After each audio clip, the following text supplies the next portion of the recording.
Hamka Revisited, a comparative study. I've always held the view that Hamka's Tafsir al-Azhar has been a very much underrated work by all and sundry, especially from scholars and students of Tafsir in this Nusantara. They in the main would not want to be caught reading, let alone cross-referencing their scholarly thoughts and argument based on Hamka, but rather would paraphrase what they read from Ibn Kathir, Qatadah, or Rida.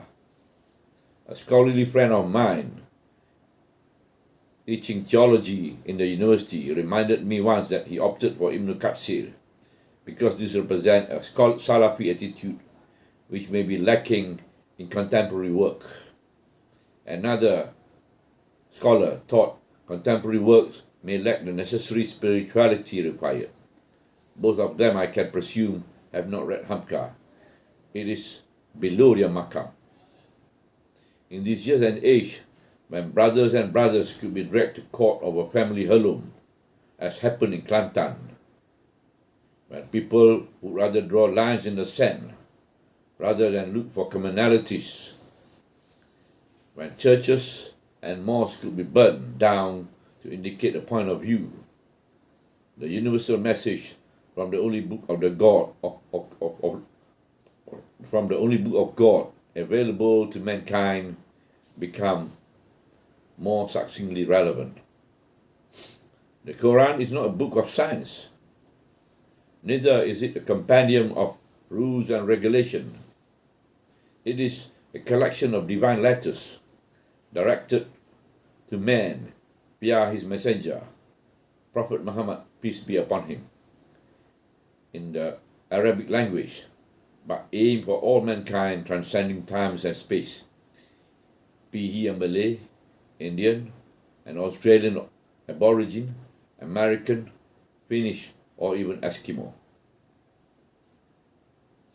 For the Malays in this Nusantara, I would like humbly to advance a thesis that in Hamka's Tafsir al-Azhar, at least, we have a gem that needs to be rediscovered and cherished as one book that needs to be read and reread and reread. Let us just look at a comparative treatment of just 3 ayat from Surah Al-Anfal, from Ibn Kathir and from Hamkas. Then you can decide for yourself the unpolished gem buried in the sand of time. Surah Al-Anfal, ayat 67 to 69. Let us first read the translation from Ibn Kathir, ayat 67. It is not fitting for a prophet that he should have prisoners of war until he has fought his enemies thoroughly in the land. You desire the goods of this world, but Allah desire for you the hereafter. And Allah is Almighty, All-Wise. Ayat 68. Were it not a previous ordainment from Allah, a severe torment would have touched you for what you took. Ayat 69. So enjoy what you have gotten of booty in war, lawful and good, and have taqwa of Allah. Certainly Allah is often forgiving, most merciful. Imam Ahmad recorded that Anas said, the Prophet asked the people for their opinion about the prisoners of war of Badr, saying, Allah has made you prevail over them. Umar bin Al-Khattab stood up and said, O Allah, Allah's messenger, cut off their neck. But the Prophet turned away from him. The messenger of Allah again asked, O people, Allah has made you prevail over them, and only yesterday they were your brothers. Omar again stood up and said, O Allah's messenger, cut off their necks. The Prophet ignored him and asked the same question again, and he repeated the same answer. Abu Bakr as-Siddiq stood up and said, O Allah's messenger, I think you should pardon them and set them free in return for ransom. Thereupon the grief on the face of Allah's messenger vanished. He pardoned them and accepted ransom for their release. Allah, the Exalted and the Most Honored, revealed this verse. Now let us look at how Professor Hamka treated Al-Anfal's ayat 67 to 69. I'll read the translation in Malay. Ayat 67. Tidaklah patut bagi seorang Nabi bahawa ada baginya beberapa orang tawanan sampai dia porak-perandakan musuh di bumi. Kamu menginginkan harta benda dunia, sedang Allah menghendaki akhirat. Dan Allah adalah maha gagah lagi bijaksana. Ayat 68. Jikalau tidaklah keputusan dari Allah yang telah terdahulu, nescaya akan mengenalilah kepada kamu dari sebab apa yang telah kamu ambil itu azab yang besar. Ayat 69. Maka makanlah dari apa yang telah kamu rampas itu sebagai barang yang halal lagi baik. Dan takwalah kepada Allah. Sesungguhnya Allah adalah Maha Pengampun, Maha Penyayang. And he opined further. Setelah selesai peperangan dengan kemenangan yang gemilang pada peperangan Badar itu, timbul suatu persoalan lagi di samping soal harta rampasan, iaitu soal orang-orang tawanan. Di dalam peperangan Badar itu telah mati terbunuh 70 orang musyrikin dan tertawan 70 orang pula. Di antara yang tertawan itu paman Nabi SAW sendiri, iaitu Abbas bin Abdul Muttalib. Terdapat juga saudara kandung dari Ali bin Abu Talib, saudara sepupu dari Nabi, iaitu Aqil bin Abi Talib, dan terdapat juga Abul Ash, menantu Rasulullah, suami dari Zainab, putri beliau. Maka diajaklah sahabat-sahabat bermesyuarah oleh Rasulullah SAW akan diapakan orang-orang tawanan itu. Yang terutama diajak oleh Rasul ialah dua sahabatnya yang amat utama, iaitu Abu Bakar dan Umar. Kita simpulkan kisah permusyawaratan itu dari berbagai hadis. Abu Bakar menyatakan pendapat bahawa orang-orang tawanan itu sebaik-baiknya disuruh menebus diri mereka dari tawanan dengan wang. Sebab menurut Abu Bakar, seluruh tawanan itu adalah keluarga bertali darah saja, semua dari kaum Muhajirin. Moga-moga dengan kesempatan tebusan yang diberikan itu masih terbuka jalan bagi mereka buat kelaknya insaf, lalu memeluk Islam. Sebab itu, kita tidak perlu berlaku keras terhadap mereka.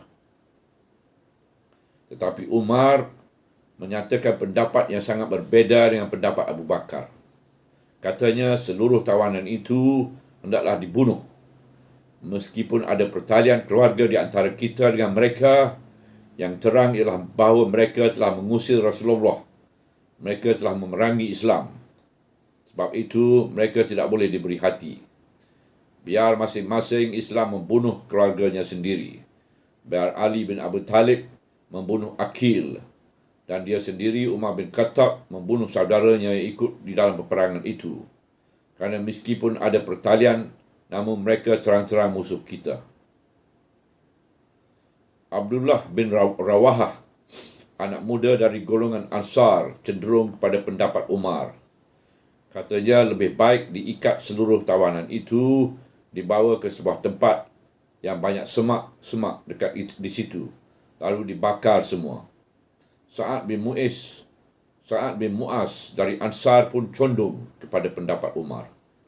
Tetapi golongan yang terbesar dari Muhajirin itu condong pada pendapat Abu Bakar.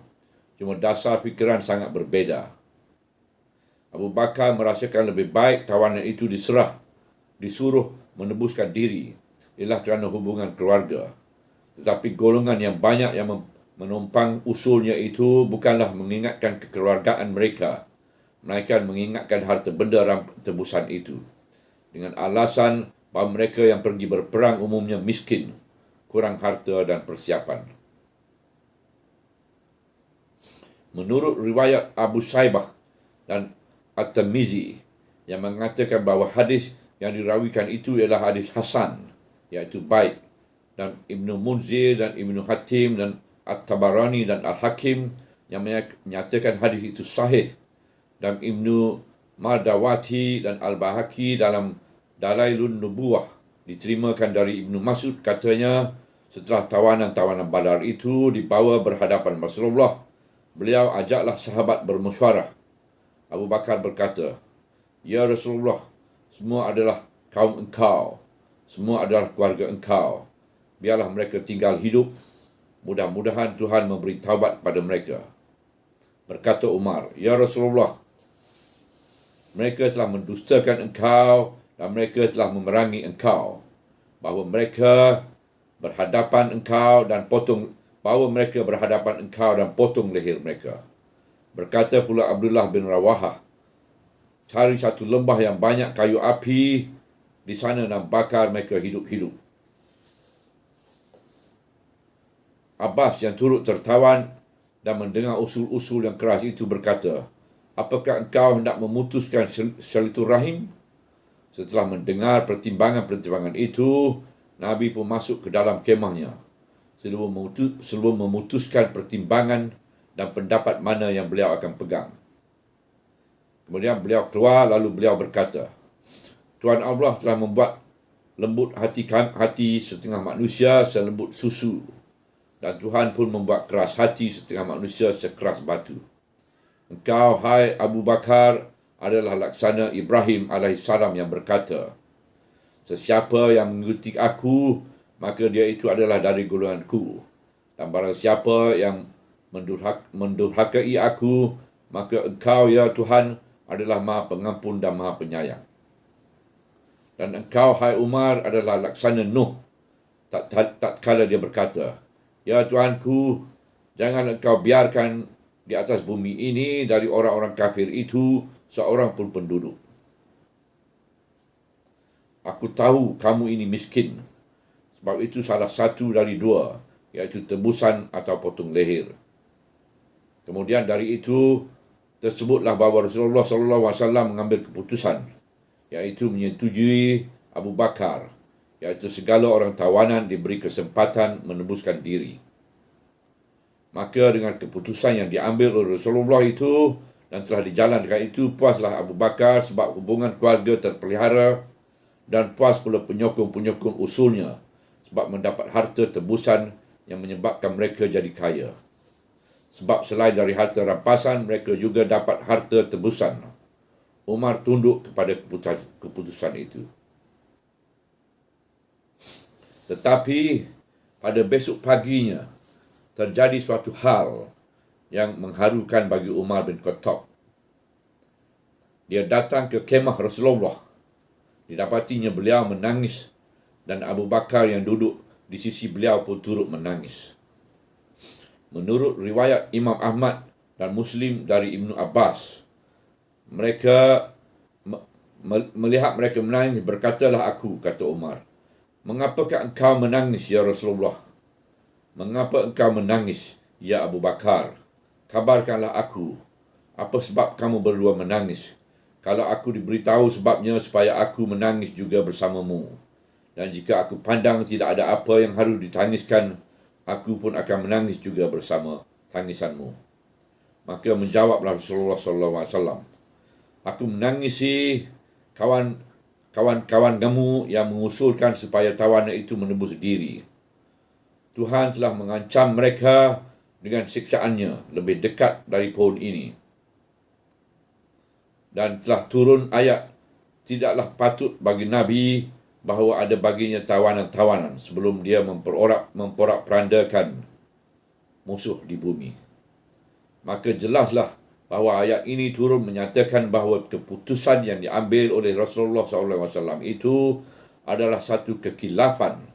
Kerana maksud ayat ialah bahawa seorang Nabi tidak boleh mengadakan tawanan dan meminta tebusan tawanan pada langkah perang pertama. Kalau bertemu musuh, hendaklah bunuh terus. Tidak ada tawanan sebelum seluruh kekuatan musuh itu dipatahkan, sebelum pihak Islam mencapai kedudukan yang kuat dan kukuh. Artinya lagi bahawasanya peperangan Badar belumlah bererti apa-apa, sebab kedudukan Islam belum kuat. Kalau tawanan-tawanan itu dibiarkan menembuskan diri, mereka akan kembali lagi ke tempat asal untuk menyusunkan diri. Maka sehendaknya mana yang telah ditawan itu dibunuh terus. Kalau Islam sudah kuat, barulah boleh bicara hal tawanan yang ingin menembuskan diri. Apatah lagi walaupun usul Abu Bakar diterima demi mengingatkan hubungan darah dan kekeluargaan, namun golongan yang terbesar yang menyokong usul Abu Bakar bukanlah mengingatkan tali kekeluargaan, tetapi memikirkan keuntungan dari tebusan dan harta benda. Ahli-ahli hukum dalam sejarah Islam memperkatakan soal ini. Di sinilah pangkal jalan fikiran para ahli bahawasanya dalam hal yang tidak ada nas dari wahyu, Nabi boleh berijtihad sendiri. Dan ijtihad itu kadang-kadangnya tidak tepat. Mungkin pun maksud beliau tetap baik. Ingatlah di dalam peperangan Badar juga bahawa ijtihad beliau memilih kemah tentera Islam berkemah juga kurang tepat dari segi strategi peperangan, iaitu sebelum wadi dan bukan selepas. Apalagi hadis yang dirawikan oleh An-Nasa'i dan Tirmizi dan Ibn Hibban dan Al-Hakam yang diterima dari Ali Ibn Talib bahawa setelah Rasulullah mengambil keputusan menerima tebusan itu, Jibril datang. Lalu dia berkata kepada Rasulullah SAW, sahabat-sahabat engkau disuruh memilih di antara menerima tebusan atau membunuh tawanan itu. Mereka memilih menerima tebusan. Tetapi untuk itu, mereka menebuskan pula di tahun depan.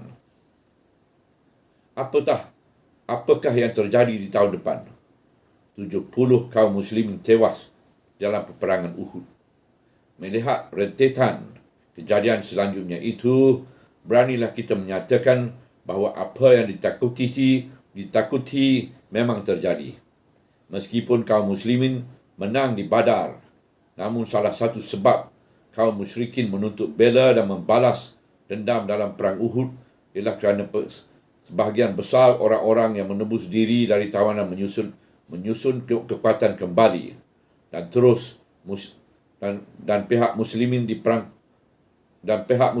perang Uhud ada yang tidak teguh memegang disiplin taat setia kepada Rasul sehingga mereka mendapat kekalahan. Ayat yang selanjutnya memberi kejelasan lagi bahawa meskipun keputusan itu tidak tepat, tidaklah perlu dibatalkan kembali. Sebab kalau dibatalkan juga, bahayanya akan lebih jadi besar lagi. Dan diakui dalam soal kenegaraan dan peperangan, sesuatu yang telah diputuskan mesti dijalankan terus dengan bertawakal kepada Allah. Akibat apa yang akan terjadi akan ditanggungkan bersama. Kalau tidak begitu, nescaya hilang wibawa pemerintahan. Well, my friends, Datuk and Tan Sri, it took me 2 years to complete my first read of this voluminous work by Hamka some 35 years ago when I was only 35. He tends to repeat himself.